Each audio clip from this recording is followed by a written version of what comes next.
नेपालको अनलाइन संसारमा हाम्रो आवाजको सीमा कहाँसम्म छ? कहाँनिर पुगेपछि कानुनी रेड लाइन सुरु हुन्छ? ल, आज हामी यही प्रश्नको गहिराईमा पुग्ने कोसिस गरौं। यो कुरा हरेक अनलाइन प्रयोगकर्ताले जान्नै पर्ने विषय हो। कथा सुरु हुन्छ सेप्टेम्बर 2025 को एउटा घटनाबाट। सोच्नुस् त, एकै रातमा सरकारले 26 वटा सोशल मिडिया प्लेटफर्म बन्द गरिदियो। हाम्रो डिजिटल संसार नै एकैछिनमा गायब भयो। यसको असर एउटा पुरै पुस्ता सडकमा आयो, जसलाई जेनजी विद्रोह पनि भनियो। तर यो आन्दोलनले केही दिनमै दुःखद मोड लियो र अन्तमा सरकार नै ढल्यो। त्यसो भए आजको हाम्रो यात्रा कस्तो हुनेछ त? हामी त्यो सङ्कटको जडबाट सुरु गर्छौं। त्यसपछि कानुनका पानाहरू पल्टाएर हाम्रो अधिकार र सीमाहरू बुझ्छौं। हामीले पार गर्नै नहुने ती रेड लाइनहरू के हुन् त्यो पनि हेर्छौं। अनि सबैभन्दा महत्त्वपूर्ण, यो सबै थाहा पाएपछि आफ्नो आवाजलाई कसरी सुरक्षित तरिकाले शक्तिशाली बनाउने त्यसबारेमा पनि कुरा गर्छौं। ल, अब सुरु गरौँ पहिलो खण्डबाट। त्यो सङ्कट सुरु हुनुको खास कारण के थियो त? सरकारले अचानक यति ठूलो र कडा कदम किन चाल्नु परेको थियो? यो कुनै सानोतिनो निर्णय थिएन। फेसबुक, इन्स्टाग्राम, युट्युब जस्ता चलेका 26 वटा प्लेटफर्ममा एकै रातमा ताला लाग्यो। यसले लाखौं प्रयोगकर्ता, हजारौं कन्टेन्ट क्रिएटर र अनलाइनबाट चलिरहेका व्यवसायहरूमा सिधै असर गर्यो। द काठमाडौँ पोस्टको यो भनाइले यो बेलाको माहौललाई ठ्याक्कै देखाउँछ। उनीहरूले एउटा पुस्तालाई चुप लगाउन खोजे। धेरैका लागि यो अभिव्यक्ति स्वतन्त्रतामाथिको सिधा हमला थियो, सरकारको आलोचना गर्ने आवाजहरूलाई दबाउने एउटा प्रयास। यो सङ्कटको केन्द्रमा एउटा आधारभूत कानुनी प्रश्न थियो, हाम्रो बोल्न पाउने अधिकार। अब यसको कानुनी पक्षलाई अलिकति नजिकबाट हेरौं। हाम्रो संविधानले नै हामी सबैलाई विचार र अभिव्यक्तिको स्वतन्त्रता दिएको छ। यो हाम्रो मौलिक अधिकार हो। देशमा हुने हरेक किसिमको छलफल र बहसको जग नै यही धारा हो। तर यहाँनिर एउटा महत्त्वपूर्ण कुरा छ। यो अधिकार एब्सोल्युट चाहिँ होइन, मतलब असीमित छैन। संविधानले नै यसका केही सीमाहरू तोकेको छ। देशको सार्वभौम सत्ता, सार्वजनिक नैतिकता वा विभिन्न समुदायबीचको सम्बन्धमा असर पर्ने अवस्थामा सरकारले कानुन बनाएर यसलाई सीमित गर्न सक्छ। यो कुरा सर्वोच्च अदालतले पनि स्पष्ट पारेको छ। अदालतका अनुसार अधिकारहरू पूर्ण हुँदैनन् र संविधानले तोकेको दायराभित्र रहेर सरकारले कानुन बनाउन सक्छ। यसको सोझो अर्थ हो, अधिकार र जिम्मेवारी सँगसँगै आउँछन्। त्यसो भए कानुनले कोरेको त्यो रातो रेखा खासमा के हो त? अनलाइनमा हाम्रो बोली र व्यवहारलाई नियमन गर्ने सबैभन्दा मुख्य कानुन हो विद्युतीय कारोबार ऐन। अनलाइन संसारमा के गर्न हुन्छ र के गर्न हुन्न भन्ने कुराको नियम किताब नै यो विद्युतीय कारोबार ऐन 2063 हो।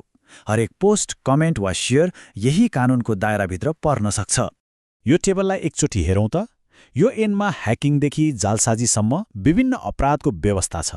तर अनलाइनमा बोल्नेहरूका लागि सबैभन्दा महत्त्वपूर्ण र खतरनाक हो दफा 47, जसले अवैध सामग्री प्रकाशनबारे बोल्छ। र सजाय हेर्नुस् त, 5 वर्षसम्म कैद र 1 लाख रुपियाँसम्म जरिवाना।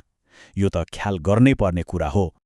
अब दफा 47 किन यति धेरै चर्चामा छ? किनभने यसमा प्रयोग भएका शब्दहरू जस्तै सार्वजनिक नैतिकता वा शिष्ट आचरण, यिनीहरूको कुनै ठोस परिभाषा छैन। यो एकदमै फराकिलो छ। यही अस्पष्टताको फाइदा उठाएर अधिकारीहरूले यसलाई धेरैजसो अनलाइन क्रियाकलाप विरुद्ध प्रयोग गर्ने गरेका छन्।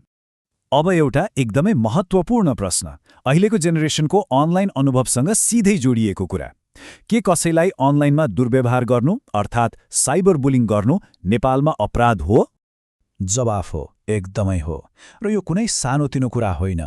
साइबर बुलिङलाई विद्युतीय कारोबार ऐनको त्यही दफा 47 अन्तर्गत मुद्दा चलाइन्छ र सजाय पनि सामान्य छैन।